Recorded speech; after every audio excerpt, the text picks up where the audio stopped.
forward bit by bit, going through the alleyways and destroyed buildings, stopping a few times and waiting. Walking a bit more, he stayed still again. He was in a mostly broken building and was standing behind a wall trying to creep by the side. "I can sense him," one of the humans said. 2 o'clock, hiding behind that wall. As soon as Stark heard footsteps, there was a Dalki fist breaking right through the wall. The Dalki smashed it and looked around, expecting to see a dead alien on the ground, but instead, there was nothing. "I'm over here. Your slow fist will never be able to hit me," Stark taunted and winked at the Dalki. Out of extreme anger, the Dalki leapt from its position to where Stark was, and he was immediately running. As he ran, they were chasing him down. It wasn't just a Dalki, but it looked like there was a human with super speed that was on his tail as well. "This armor is amazing. I'm not even using the special power that Quinn said it had, yet I feel faster and stronger by just wearing it. If I was to run now, these guys would never be able to catch up with me. This makes me excited to use the skill in the armor, but I have to savor it." Stark took a turn down an alleyway. There were 2 buildings that were still standing, and the area was dark. In front of him, there was another Dalki blocking his way. "Brother, stop him!" the Dalki shouted. Stark continued to run, and as he did, he slid across the ground and stood right behind the Dalki with a smile on his face. The human and Dalki were a bit confused why the other Dalki didn't do anything. They continued to run forward, and as they got closer, they realized something, but it was too late. The Dalki that was in the alleyway reached out and grabbed the Dalki on right by its head. "I am not one of your brothers." The Dalki that was in the alleyway had a strange, human-like face. Something they had seen before, but there was something off about this one. That was because the Dalki in question was Russ. Making a fist, Russ punched it in its stomach, holding onto its head, and made a hole right through its chest. The human was stunned, ready to move, but before it could get away, Russ threw the Dalki's body right at the human, hitting it in the back. Russ quickly ran to where the human was and kicked the heavy Dalki body off it, then soon after lifted his foot, stomping the human right on the head. "I thought you might have had a bit of hesitancy when it came to killing your own kind, but now I see I had nothing to worry about," Stark said.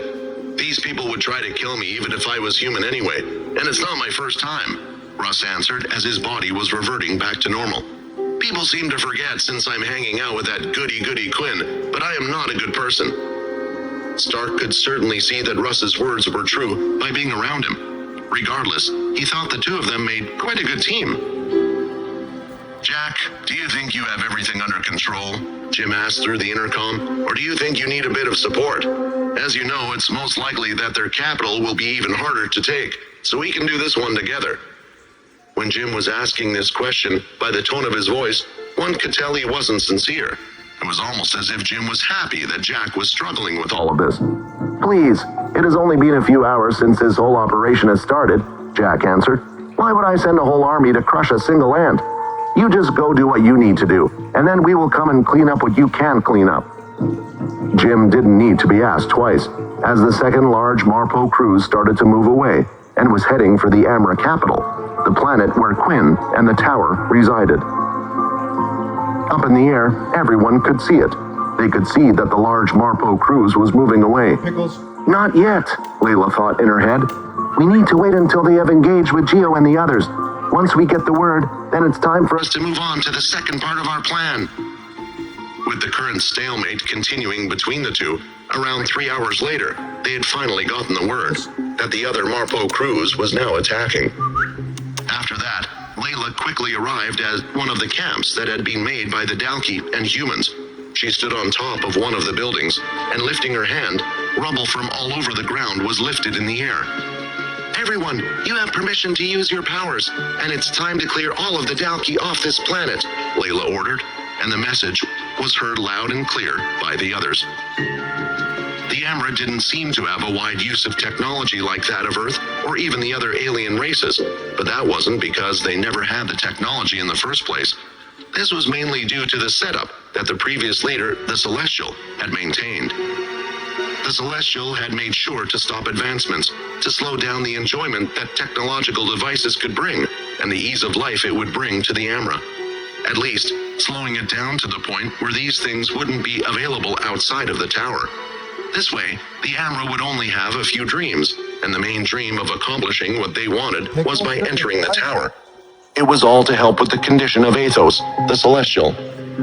Now that he was no longer, the spread of technology had been reaching the people, thanks to Dober mainly. Small, long-range communication devices could be fitted on the Amra. There wasn't time for them to create many of these devices, but there wasn't a need to, so they were handed over to the important figures and Quinn's allies.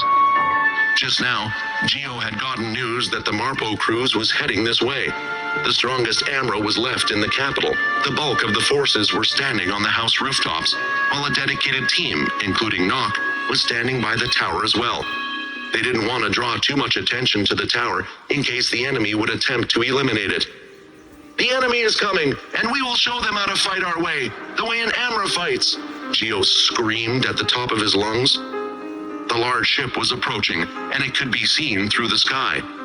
Seeing how it was only one planet that they needed to deal with, the ship was able to come a lot closer. Moments later, thousands of black pods started to shoot out from the ship, heading straight for the city. Let's do the usual and send in the cannon fodder, Jim said, and test the waters to see how strong these 4 armed men are. By cannon fodder, they were sending out the weakest of the vampires, but they had been given